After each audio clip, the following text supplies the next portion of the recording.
இந்த பெருஞ்செய்தி அமர்வில் நம்ம பேச போகிற தலைப்பு மோடி உதயநிதி சந்திப்பு அரசியல் கணக்கு என்ன, இந்த தலைப்பில் தான் நம்ம பேச இருக்கிறோம். ஷியாம் அவர்களை நான் வரவேற்கிறேன். வணக்கம் ஷியாம். வணக்கம் விஜய்.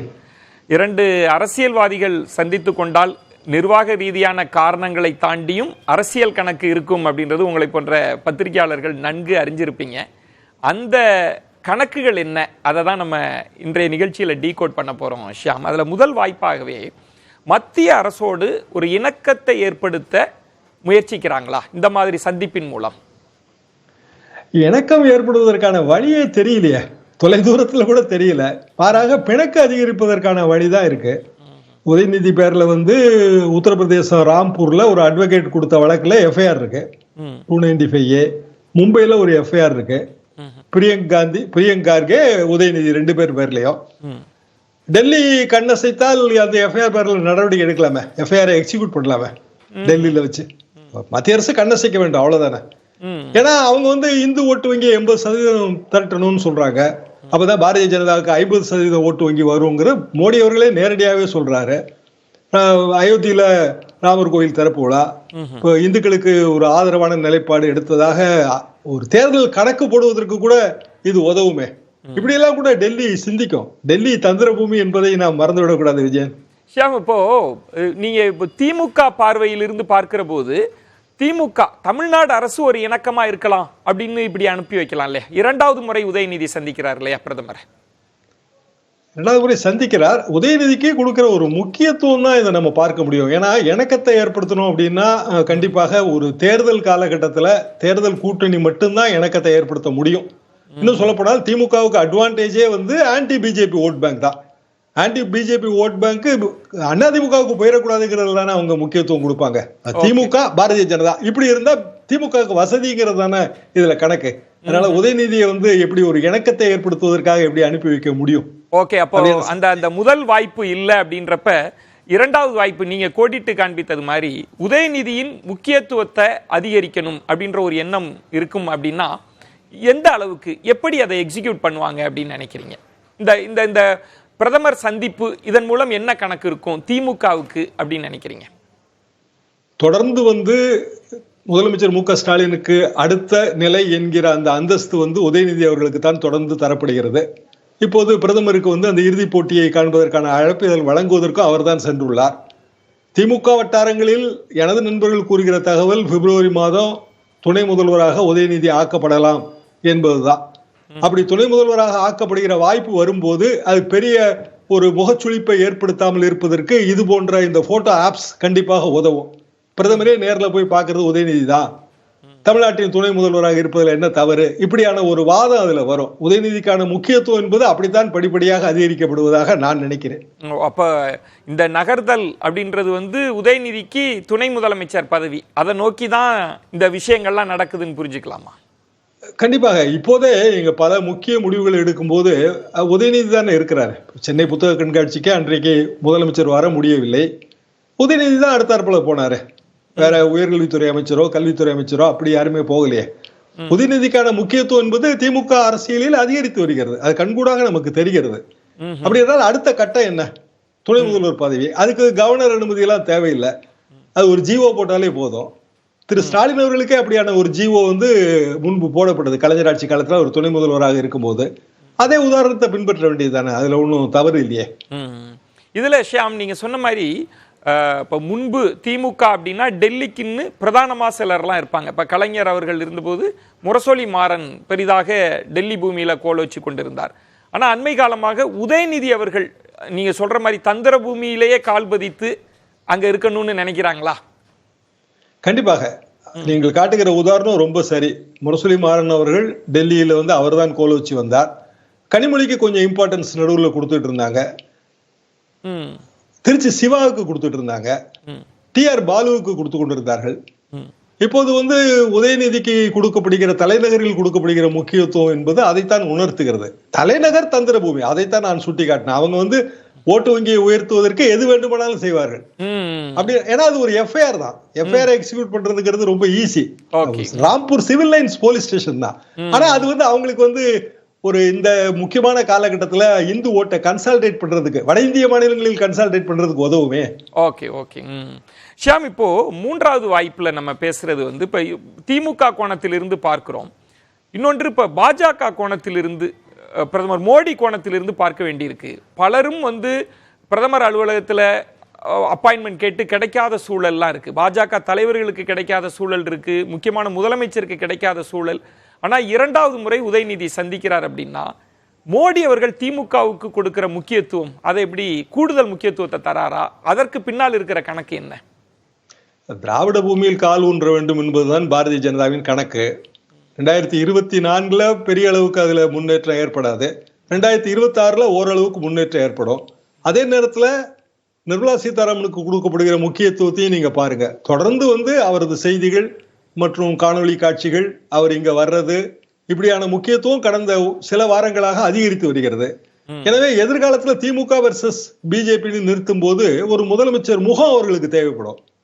அந்த முதலமைச்சர் முகமாக நிர்மலா சீதாராமன் என்றால், முதலமைச்சர் முகமாக திரு மு க ஸ்டாலின் இப்போது இருக்கிறார்.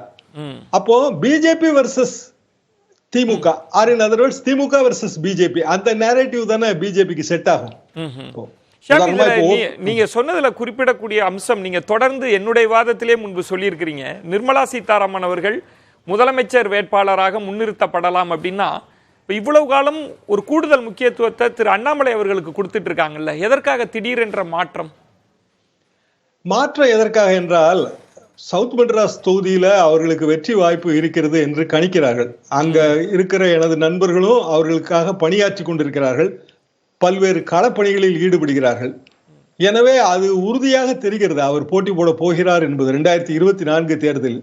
அது போக சீனியர் அமைச்சர்கள், ராஜ்யசபா உறுப்பினர்களாக இருப்பவர்கள் பொது லோக்சபாவுக்கு போட்டியிட போவதாக பலரும் தெரிவித்தும் வருகிறார்கள். பாரதிய ஜனதாவில் வெளிப்படையாகவே தெரிவித்தும் வருகிறார்கள். இப்படியான சூழ்நிலையில் நிர்மலா சீதாராமன் அவர்கள் இப்போது ராஜ்யசபா எம்பி, நாளைக்கு லோக்சபா எம்பி ஆனால் மீண்டும் வந்து அவரது முகம், அவரது காணொலி காட்சிகள், அவரது நிகழ்ச்சிகள் எல்லாமே வந்து பிரபலமாகும். அடுத்த 2 வருஷத்துக்கு 2026 வாய்ப்பு வரும். 2026 வெற்றி பெறாட்டாலும் பரவாயில்ல, 2031 ஆன ஒரு வாய்ப்பு இருக்கு. அதாவது இதெல்லாம் ஒரு 10 வருட பிளான் இல்லாம பாரதிய ஜனதா எப்போதுமே எந்த காரியத்திலும் இறங்குறதே இல்லை. இப்போ விஜயகாந்தை இந்த அளவுக்கு வந்து நெகிழ்ந்து பாராட்டி இருக்கிறார் பிரதமர். ஓட்டு வங்கி என்ன, பெரிய ஓட்டு வங்கி இல்ல, நமக்கே தெரியும். ஆனால் அந்த கட்சி வந்து உள்ள இழுக்கப்படும்.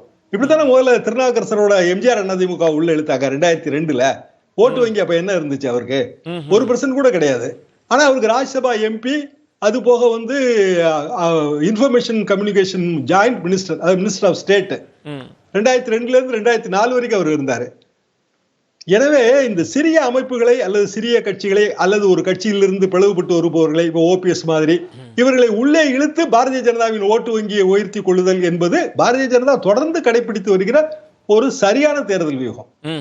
நீங்க 2 விஷயங்கள் சொன்னீங்க. இருதுருவ அரசியல் என்பது, இன்னொன்று பாஜகவின் அடித்தளத்தை வந்து அதிகப்படுத்தி கொள்வது, சிறு கட்சிகளை உள் இழுத்தல் மூலம் அப்படின்னா. இப்போ வாய்ப்பு 4 அப்படின்றது நம்ம அதை தான் பேசுறோம் ஷியாம். பாஜக திமுக என இரு துருவ அரசியலை கட்டமைக்க, இதுவரைக்கும் திமுக அதிமுகன்னு இருந்ததை மாற்றி திமுக பாஜக அப்படின்னு மாற்றணும்னா, பாஜக இதை விரும்பலாம், திமுகவும் இதை விரும்புதா? இதை எப்படி புரிஞ்சுக்கணும் ஷியாம்? திமுகவுக்கு அதுல அனுகூலம் இருக்குன்னு தான் நான் நினைக்கிறேன். அதாவது இப்போ திமுக எதிர்ப்பு ஓட்டு பதிவு செய்யணும் அப்படின்னா அதிமுகவுக்கு இயல்பாக அது போய்கொண்டிருக்கிறது. அதிமுகவுக்குள்ள இப்ப நமக்கே தெரிந்த பல்வேறு பிரச்சனைகள். ஆனா எடப்பாடி பழனிசாமி அதோட ஒரே தலைவராக உருவெடுத்து வந்து விட்டார். அவரு பாரதிய ஜனதா கூட்டணி 2026 வரைக்கும் கிடையாதுங்கிறதுல உறுதியா சொல்றாரு. ஆரம்பத்துல திமுக வந்து பாரதிய ஜனதா அதிமுக நட்பு தொடர்கிறது, கள்ள உறவு என்றெல்லாம் சொன்னார்கள்.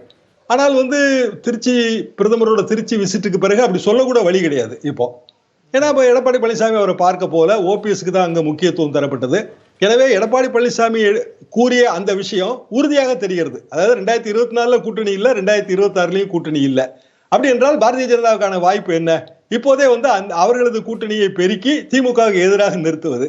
திமுகவுக்கு இதுல லாபம் இருக்க, ஏன்னா பாரதிய ஜனதாவால் வந்து 2026 அவ்வளவு பெரிய ஓட்டு வங்கியை உருவாக்க முடியாது. குறைஞ்சது ஒரு 35% ஓட்டு வங்கி வேணுமே. ஒரு கட்சி ஆட்சியை பிடிப்பதற்கான அறிகுறி தெரியறதுக்கே 35% ஓட்டு வேணும். நீங்க சொல்றது முக்கியமான ஒரு கணக்கு. திமுகவுக்கும் விருப்பம் இருக்கு. இருதுருவ அரசியல்ல பாஜக இருந்தா தங்களுக்கு அனுகூலம்னு அவங்க நினைக்கிறாங்க. அதிமுக வேண்டாம், பாஜகவே இருக்கட்டும் நினைக்கிறாங்க. திமுக எதிர்ப்பு போட்டு அதிமுகவுக்கு போனா அது வந்து பழைய நிலை தானே. அது திமுகவுக்கு வந்து அனுகூலம் கிடையாது. அரசியல் வந்து கணக்கு, கற்பனை, கனவு, பல நேரங்களில் பலிப்பதும் உண்டு, பலிக்காமல் போவதும் உண்டு.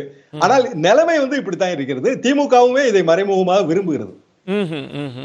கடைசி வாய்ப்பு அப்படின்றது வந்து இப்போ ஒரு பரஸ்பரமா சந்திச்சுக்கிறாங்க, ஒரு நல்லெண்ணம் சந்திப்பா கூட இதெல்லாம் பார்க்கப்படலாம். ஆனா அரசியல்வாதிகள் நீங்க சொல்ற மாதிரி எல்லாவற்றையும் கடந்து யோசிக்கிறவங்க. இன்னும் நாடாளுமன்ற தேர்தல் வருதுன்னா தேர்தலுக்கு பிந்தைய கணக்கும் இருக்க வாய்ப்பு இருக்கு. இதுல அப்படி கணக்கு இருக்குமா? ஒருவேளை எண்ணிக்கை பலம்லாம் குறைஞ்சா நமக்கான அரசியல் உறவுகள் தேவைப்படும், அப்படிலாம் யோசிச்சு கணக்கு போட இந்த வாய்ப்பு இருக்கா? அதெல்லாம் இந்த சந்திப்பு உணர்த்துதா? கண்டிப்பாக அந்த வாய்ப்பு எப்போதுமே உண்டு. பாரதிய ஜனதா போன தேர்தல் 350, 400ங்கிறத அவங்க இலக்குங்கிறத பிரதமரே வெளிப்படையா சொல்லிட்டாரு. 300 சாத்தியம்னு பாரதிய ஜனதா நண்பர்கள் கருதுகிறார்கள். 250க்குள்ள அவங்களை நிறுத்தினா தான் பாரதிய ஜனதாவின் எதிர்கூட்டணிக்கு வாய்ப்பு இருக்கு, இந்தியா கூட்டணிக்கு.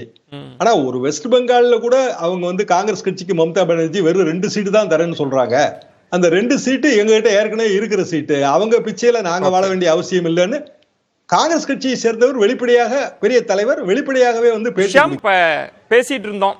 பிரதமர் மோடி உதயநிதி அவர்களோட சந்திப்பு பற்றி பேசிக் கொண்டிருக்கிற போதே தமிழக எம்பிக்கள் உள்துறை அமைச்சரை சந்திக்க நேரம் கேட்டிருக்கக்கூடிய செய்தியையும் பார்க்கிறோம். இதற்கு பின்னணியில் இருக்கிற அரசியல் கணக்கு என்ன விஷயம்?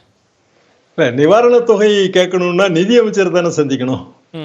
உள்துறை அமைச்சரை சந்தித்து எப்படி அவங்க நிதி என்றால் அவர் தானே முடிவெடுக்கணும். நிர்மலா சீதாராமன் அவர்கள் தானே முடிவெடுக்கணும். நிர்மலா சீதாராமன் என்ன சொல்றாங்க? தமிழ்நாட்டில இருந்து கிடைச்ச வரியை விட நாங்க அதிகமா உங்களுக்கு பணம் கொடுத்துட்டோம்னு சொல்றாங்க. அப்போ நிர்மலா சீதாராமனுக்கு முக்கியத்துவம் கொடுக்க கூடாதுன்னு திமுக ஒரு கணக்கு போடுது.